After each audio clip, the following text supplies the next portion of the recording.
यांनी ज्या पद्धतीनं सत्ताधाऱ्यांना मदत करण्याचं भूमिका आणि धोरण स्वीकारलं होतं तोच किस्सा महानगरपालिकेचे गिरवल्या जात आहे।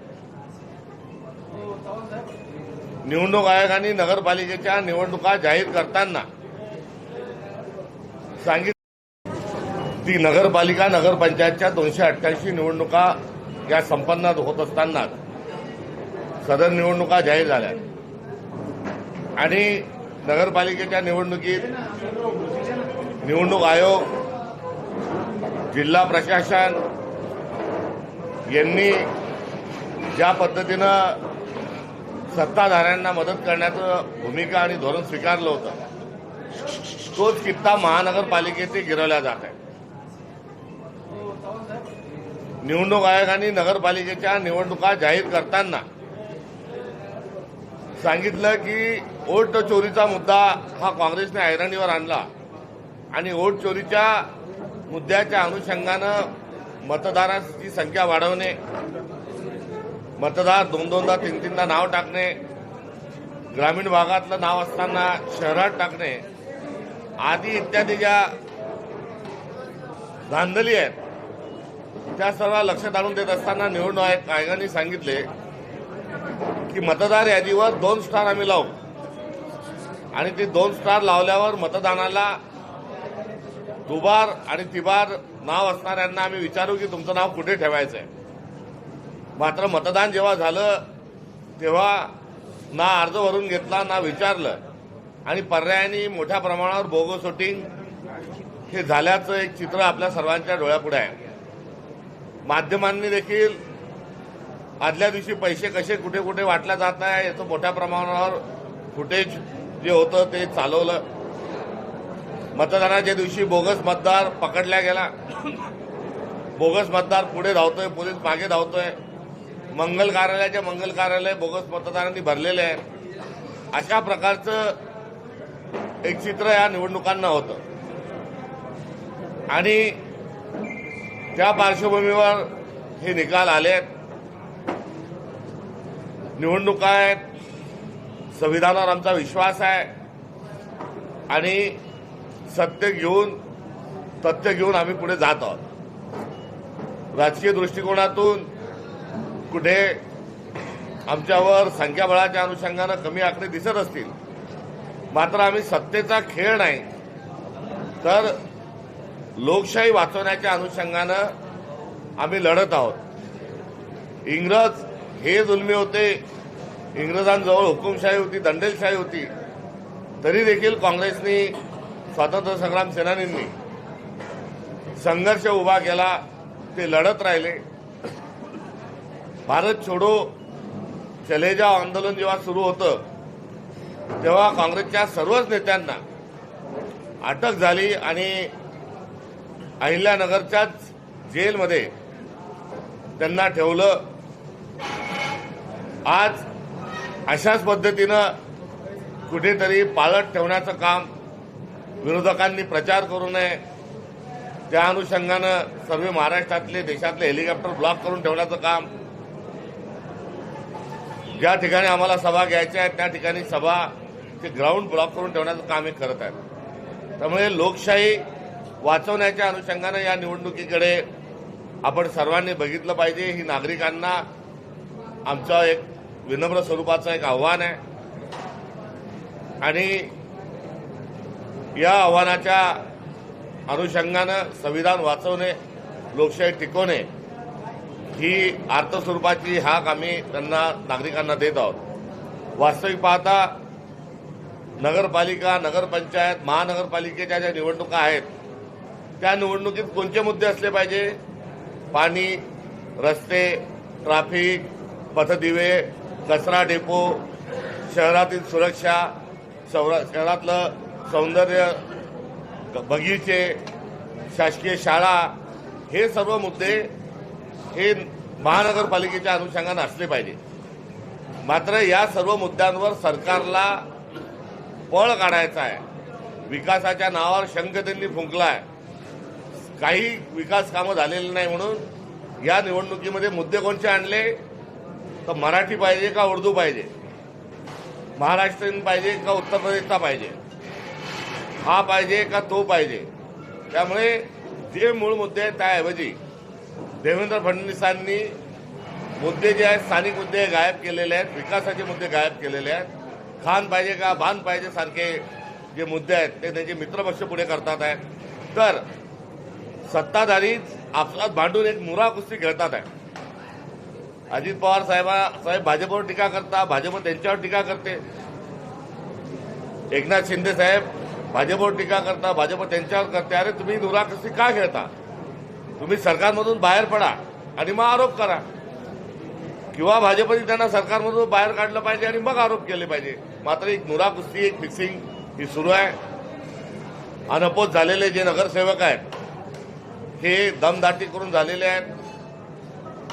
घराणेशाही जे अनपोत झालेले आहेत हे कोणाच्या ना कोणत्या सत्ताधारी मंत्र्याचे, आमदाराच्या पत्नी, मुलगा, मुलगी, भाचा, पुतण्या यासारखे लोक अनपोत दंडेलशाहीच्या माध्यमातून करून घेतले. हे देखील लोकशाहीला अत्यंत घातक आहे.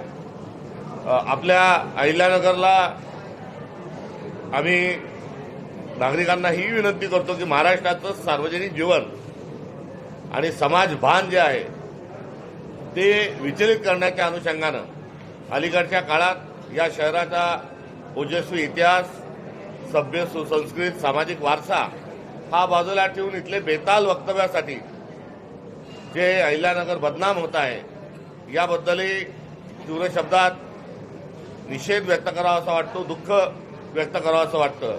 आणि काही माणसं सत्ताधाऱ्यांनी नेमून दिलेली आहेत महाराष्ट्राचं वातावरण खराब करण्याच्या अनुषंगानं, महाराष्ट्रामध्ये जातीवाद निर्माण करण्याच्या अनुषंगानं काही लोक जे नेमले आहेत त्यामध्ये अहिल्यानगरचा दुर्दैवानं उल्लेख आहे. याबाबत देखील कुठे ना कुठे अहिल्यानगरच्या लोकांनी या प्रवृत्तीला बाजूला सारावं ही देखील आमची अपेक्षा आहे. महाराष्ट्रात आम्ही स्वबळावर काही ठिकाणी लढत आहोत आणि काही ठिकाणी आम्ही महाविकास आघाडीच्या सोबत लढत आहोत. काँग्रेस पक्षाचं जी भूमिका होती ती भूमिका इंडिया अलायन्सचे जे आमचे पार्टनर आहेत त्यांच्यासोबत आघाडी करा, समविचारांच्या सोबत आघाडी करा, ही असणारी आमची भूमिका होती आहे. आम्ही कुठेही दुसऱ्या तिसऱ्या पक्षाकडे गेलेलो नाही. यामध्ये एक नवीन मित्रपक्ष आम्हाला या निवडणुकीमध्ये काँग्रेसला मिळाला आहे, तो म्हणजे वंचित बहुजन आघाडीसोबतही आघाडी झाली आणि मुंबई, लातूर आणि नांदेड या ठिकाणी आम्ही वंचित बहुजन महासंघासोबतही निवडणूक लढत आहोत. यासोबतच विलासराव देशमुख साहेबांचं नाव पुसण्याच्या अनुषंगानं जे बेताल वक्तव्य बीजेपीच्या प्रांताध्यक्षांनी केलं त्यांचा आम्ही तीव्र शब्दामध्ये निषेध करतो. मात्र त्यांना पुसून काढणे, विलासरावांजींच्या आठवणी ज्या पुसून काढायच्या आहेत ही त्यांची मूळ मानसिकता आहे. त्यांनी या विलासरावजींच्याच त्यांना स्मृती पुसायच्या नाही आहेत, तर गोपीनाथराव मुंडे लोकनेते यांच्याही आठवणी पुसून काढायच्या आहेत. त्यांचं नाव त्यांना जे आहे ते मागे पाडायचं आहे. म्हणून त्यांच्या कन्येला कशा पद्धतीची भाजपमध्ये वागणूक आहे आपल्या सगळ्यांच्या समोर आहे.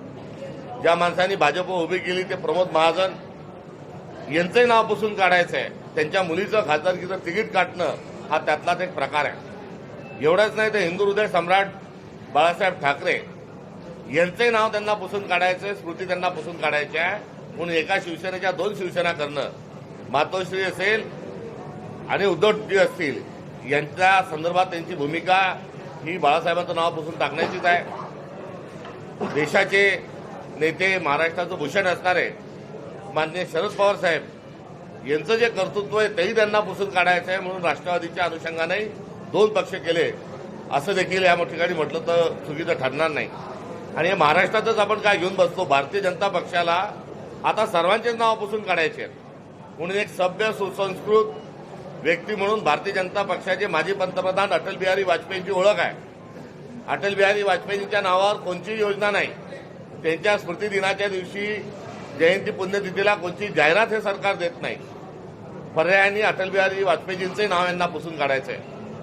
लालकृष्ण अडवाणी जे मोदींजीच्या विशेष पाठीशी राहून त्यांनी मोदीजींचा राजकारणात जिवंत ठेवलं ते लालकृष्ण अडवाणी जे हयात आहेत का नाही आहेत, त्याची प्रकृती कशी आहे याची आठवण कोणाला नाही. त्यांच्या इथे भेटायलाही जात नाही आणि त्यांचंही नाव त्यांना पुसून काढायचं आहे. त्यांच्या परिवाराला कसं दूर सारलं जातं ते उदाहरण आहे. मुरली मनोहर जोशीचंही उदाहरण आहे. आणि हे पुसून काढायची जी प्रवृत्ती आहे ती आता संघाने वाढवलेली प्रवृत्ती जी आहे ती संघाच्या अंगलट कशी आली हे या निमित्तानं समोर येत आहे. त्यांना डॉक्टर हेगडेवारजी आणि गोळवळकर गुरुजी यांचंही नाव पुसून काढायचं आहे. आणि संघ मुख्यालयातील रेशीम बागेतील त्यांचे पुतळे, त्यांचे फोटो तिथून त्यांना काढायचे आहेत आणि तिथे मोदीजींना स्वतःचा आणि अमित शहा असे दोनच फोटो त्यांना लावायचे आहेत. हे असणारं कारस्थान आहे. आणि या कारस्थानामध्ये महाराष्ट्राचे जे मुख्यमंत्री आहेत हे या अजेंड्याला पुढे नेत आहेत याचा एक निषेध या निमित्ताने आम्ही करतो. आणि अहिल्यानगरमध्ये महाविकास आघाडी म्हणून आम्ही लढत आहोत. माननीय खासदार लंके साहेब, राष्ट्रवादीच्या आणि उभाटा या मित्रपक्षांसोबत आम्ही या ठिकाणी निवडणूक लढत आहोत. या शहरामध्ये महाविकास आघाडीला विजयी करावं हे आमचं आपल्याला आव्हान आहे.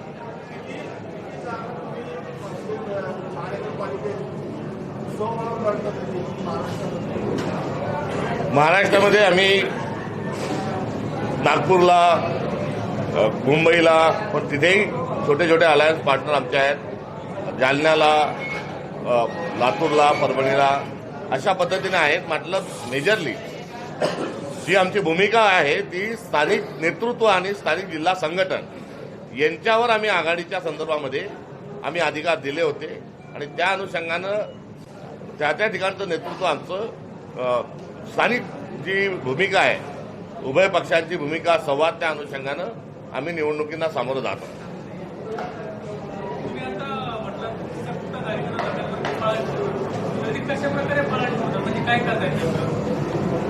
ते आता प्रचाराला कोणी फिरता कामा नये म्हणून सगळ्या महाराष्ट्रातले 72 हेलिकॉप्टर ब्लॉक करणे हा प्रचाराची मर्यादा जशी आहे त्यासोबत ग्राउंड ब्लॉक करून ठेवणे हेही आहे. आणि सभा झाल्या नाही पाहिजे, यांचा दौरा काय आहे, हे कुठे जाणार आहे, हे कोणाला भेटणार आहे, या सर्व गोष्टींच्यावर पाळत ठेवणे आणि त्या अनुषंगानं ब्लॉक करून ठेवणे हे त्यांचं धोरण आहे. याचं कारण की लोकशाहीला वाद प्रतिवाद जो आहे हा आवश्यक आहे. वादाला इंग्लिशमध्ये डिबेट म्हणतात, पार्लमेंटमध्ये जे झाले त्याला डिबेट म्हणतात, विधानसभेत जे झाले त्याला डिबेट म्हणतात. लोकशाहीमध्ये दोन्ही पक्षांनी आपली वैचारिक भूमिका मांडावी, सभ्य भाषेमध्ये आरोप करावेत. वैचारिक भूमिका आम्ही मांडत असताना विरोधकांनी त्यांची वैचारिक भूमिका मांडावी. आमच्या आरोपाचं प्रत्युत्तर त्यांनी द्यावं, आमच्यावर त्यांनी आरोप करावे. हे सर्वसाधारणपणे प्रचार असतो. प्रचार असा एकतर्फी नेणं याला काही प्रचार म्हणत नाही. त्यामुळे मेरी मुर्गी एक ही टांग आणि मेरी आवाज सुनो ही भारतीय जनता पक्षाची जी असणारी भूमिका आहे त्यातून एकंदरीत सर्वांनाच ब्लॉक करून ठेवणं आणि त्या ब्लॉक करण्याकरता त्यांची मुवमेंट असेल, त्यांची माहिती असेल, याचा ते मोठ्या प्रमाणात वापर करतात आहे. ते निकोप स्वरूपाची निवडणूक ही फ्री अँड फेअर इलेक्शन निवडणूक आयोग होऊ देत नाही. आणि भारतीय जनता पक्ष देखील जी सभ्य वातावरणाची निवडणूक झाली पाहिजे ती होऊ न देता अत्यंत खालच्या पातळीवर जी टीका चालू आहे, गुंडागर्दी चालू आहे, बंदुका घेऊन माणसं फिरतात आहेत, कोयते घेऊन माणसं फिरतात आहेत, प्रचाराला अडवल्या जात आहेत. आतापर्यंत 3 मृत्यू जे आहेत हे नगरपालिकेच्या निवडणुकीच्या अनुषंगानं झालेले आहेत. नगरपालिका, महानगरपालिका. सोलापूरला खून झाला, खोपोलीला खून झाला आणि अकोटला खून झाला. हे 3 खून हे या सर्व प्रवृत्तीचे आणि पाळत ठेवल्याचं एक उदाहरण आहे.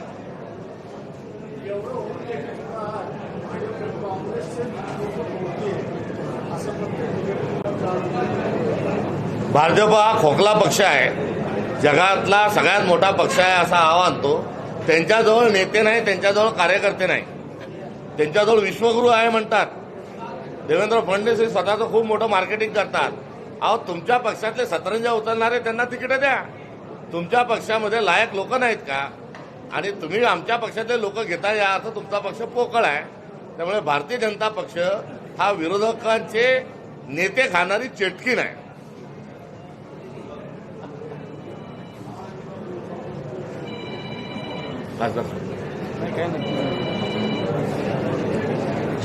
समाप्त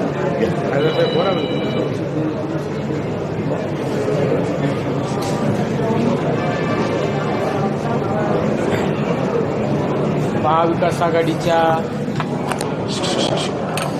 प्रचाराच्या निमित्ताने आज आपले विचार मांडण्यासाठी आणि महाविकास आघाडी आवाज हळूहळू आले ना अहिल्यानगर आवाज येतो का रे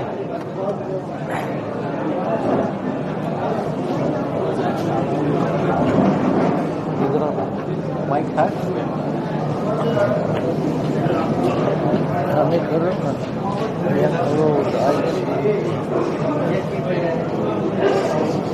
अहिल्यानगर महानगरपालिकेच्या निवडणुकीच्या प्रचारार्थी आपल्या पक्षाची महाविकास आघाडीची भूमिका मांडण्यासाठी आमचे काँग्रेसचे प्रदेशाध्यक्ष साहेब या ठिकाणी आले आणि त्यांनी आपले विचार आणि राज्यामध्ये ज्या पद्धतीने चुकीच्या पद्धतीने भाजप दबावतंत्र त्या ठिकाणी आणत आहे त्याचे चित्र आपल्यासमोर मांडलेलं आहे। साहेब, या नगर शहरामध्ये सुद्धा प्रत्येक दिवशी वेगवेगळ्या प्रभागातील उमेदवारांना धमकावण्याचा प्रयत्न केला जात आहे। आपण ज्या प्रभागामध्ये आता आपण उपस्थित आहे त्या प्रभागामध्ये बंदुकीचा धाक दाखवून खोटे नाटे गुन्हे दाखल करण्याचं काम सुद्धा या प्रभागामध्ये केलेलं आहे।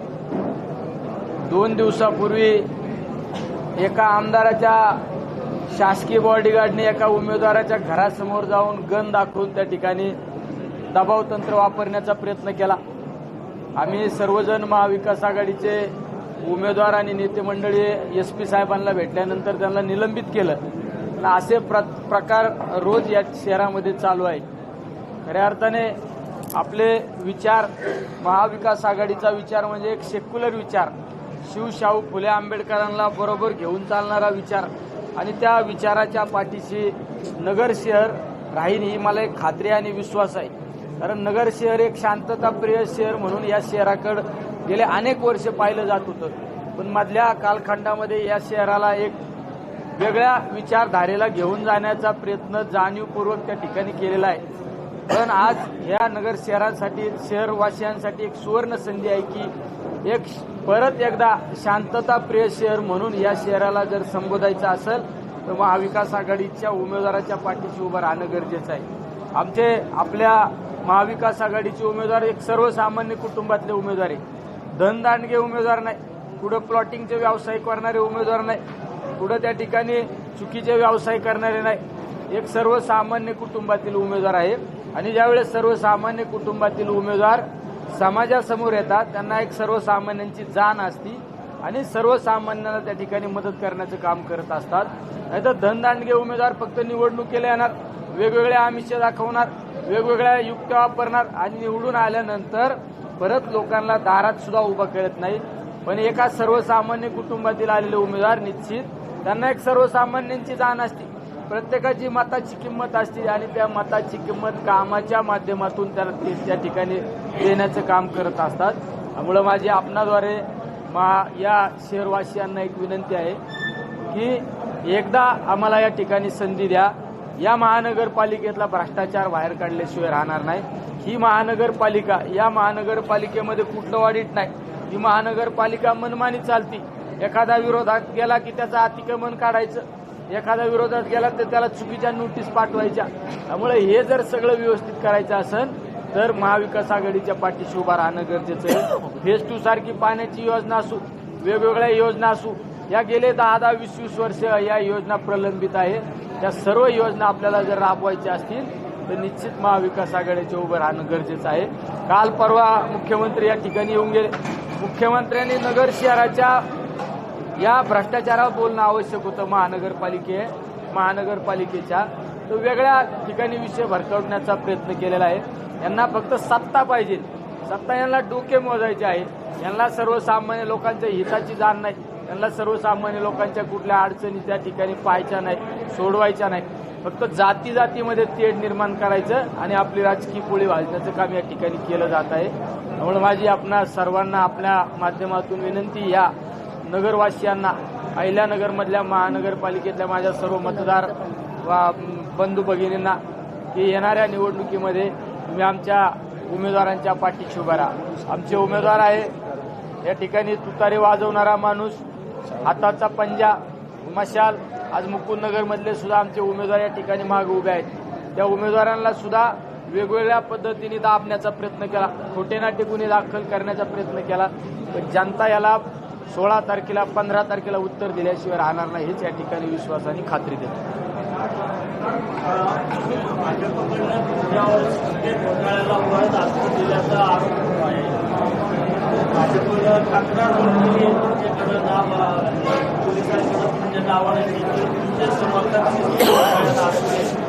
आता काल मुख्यमंत्र्यांनी जाहीर केलं की त्यांची सीबीआय चौकशी करणार आहे. सिस्पे घोटाळ्याचा वापर राजकीय न करता खऱ्या अर्थाने जर तुम्हाला त्या सर्वसामान्य लोकांची दुःखाची जाणीव असेल, सर्वसामान्य लोकांना त्या ठिकाणी फाशी घालण्याची वेळ आली, अशा परिस्थितीमध्ये त्या लोकांना पैसे वसूल करून देण्यासाठी तुम्ही प्रयत्न केला पाहिजे होता. ज्यावेळेस सिस्पेसारखा घोटाळा झाला त्यावेळेस मी प्रथमतः आमचे नेते आदरणीय पवार साहेबांना भेटलो. पवार साहेबांना भेटून त्यांना एक पत्र दिलं, मुख्यमंत्र्यांना मी पत्र दिलं आणि माझ्या पत्राचा रेफरन्स धरून पवार साहेबांनी सुद्धा त्या ठिकाणी मुख्यमंत्र्यांना पत्र दिलं, देशाच्या गृहमंत्र्यांना पत्र दिले की सिस्पे घोटाळा ज्यांनी केला ते आरोपी अटक झाले पाहिजे आणि माझ्या सर्वसामान्य लोकांचे पैसे वसूल झाले पाहिजे. या संदर्भात आम्ही आवाज उठवलेला आहे. यांना फक्त निलेश लंके त्या सिस्पेच्या घोटाळ्यामध्ये इन्फिनिटी नावाची एक बँक होती, त्या बँकेच्या उद्घाटनाला गेला. त्या बँकेच्या उद्घाटनाला आदरणीय अण्णासाहेब हजारेंचं नाव होतं, पोपटराव पवारांचं नाव होतं, वेगवेगळ्या राजकीय पक्षांच्या आमदार खासदारांचे नाव होते, पोलीस अधिकाऱ्यांचे नाव होते. याचा अर्थ मी त्या ठिकाणी गेलो, याचा अर्थ आम्ही त्यात इन्व्हॉल्व आहे का? तुम्ही अनेक बँकांचे उद्घाटन केले, अनेक पतसंस्थांचे उद्घाटन केले, अनेक सहकारी संस्थांचे उद्घाटन केले, त्या ठिकाणी भ्रष्टाचार केला, याचा अर्थ तुम्ही दोषी आहे का?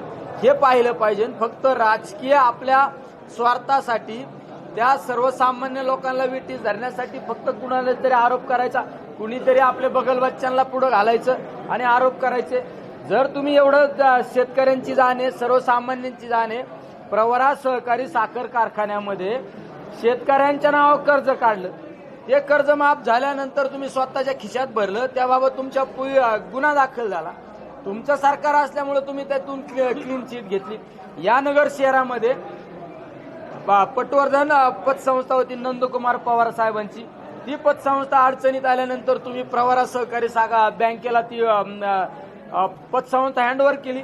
अनेक ठेवीदारांना आत्महत्या करण्याची वेळ आली, अनेक ठेवीदार गेले, पण तुम्ही आजही त्या लोकांचे पैसे काढून दिले नाही. तुमच्या शहरामध्ये अनेक वेगवेगळ्या योजना आल्या, अनेक लोकांनी करोडो रुपयाचा भ्रष्टाचार केला, त्या ठिकाणी बोलणं आवश्यक होतं. आज तुम्ही नगरमध्ये बोलण्यापेक्षा सिस्पे घोटाळ्याला 7 महिने झाले, 8 महिने झाले, तुम्ही आतापर्यंत मुख्यमंत्र्याला भेटायला पाहिजे होतं, देशाच्या गृहमंत्र्याला भेटायला पाहिजे होतं. पण यामध्ये फक्त राजकीय पोळी वाजायची. जर त्यामध्ये माझा सहभाग असता तर मी एखाद्याला सांगितलं असतं की तू पैसे टाक, या ठिकाणी हे कर, असा कुठलाही माझा संबंध नाही. फक्त आपल्या राजकीय पोळी वाजण्यासाठी त्यांना प्रत्येक व्यासपीठावर गेल्यानंतर निलेश लंकेचं नाव घेतल्याशिवाय त्यांची सभेला सुरुवात पण होत नाही आणि सभेचा शेवट पण होत नाही. काल मुख्यमंत्र्यांची सभा, त्या मुख्यमंत्र्यांच्या सभामध्ये काय घोषणा?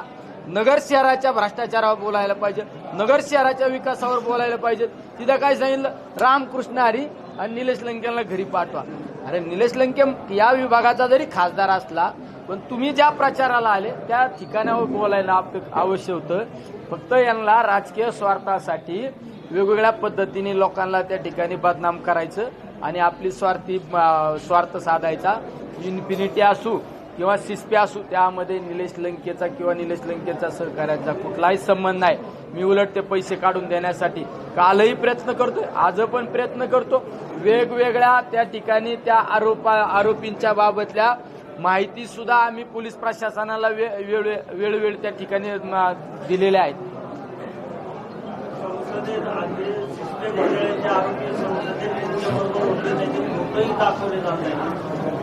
संसदेमध्ये कुठला आरोपी एखादा 5 वर्षापूर्वी फोटो काढला, आज हे माझ्या बरोबर बसलेले यांचा माझ्याबरोबर फोटो असला आणि त्यांनी वर्षांनी एखादा घोटाळा केला, त्यामध्ये आमचा काय दोष? आम्ही राजकारणामध्ये काम करणारे लोक वेगवेगळ्या ठिकाणी उतरल्यानंतर वेगवेगळे लोक आमच्या बरोबर येतात, फोटो काढतात. आम्हाला काय प्रत्येकाच्या कपाळावर लिहिलेलं आहे का? त्यामुळं मी त्या सिस्पे घोटाळ्यातील लोकांना पैसे काढून देण्यासाठी मी त्या ठिकाणी प्रयत्नशील आहे. याबाबत पोलीस प्रशासनाला योग्य वेळी आम्ही योग्य त्या माहिती देत असतो. ते आरोपी कुठं गेले, काय गेले, तुम्ही त्यांचा शोध घ्या, या सगळ्या गोष्टी. त्यामुळं यांचा काही संबंध नाही. फक्त माझ्या ठेवीदारांना, माझ्या ज्या लोकांचे पैसे अडकले त्यांचा प्रयत्न करण्यापेक्षा त्यांना अडचणीत आणण्याचं काम जाणीवपूर्वक त्या ठिकाणी केलं जात आहे.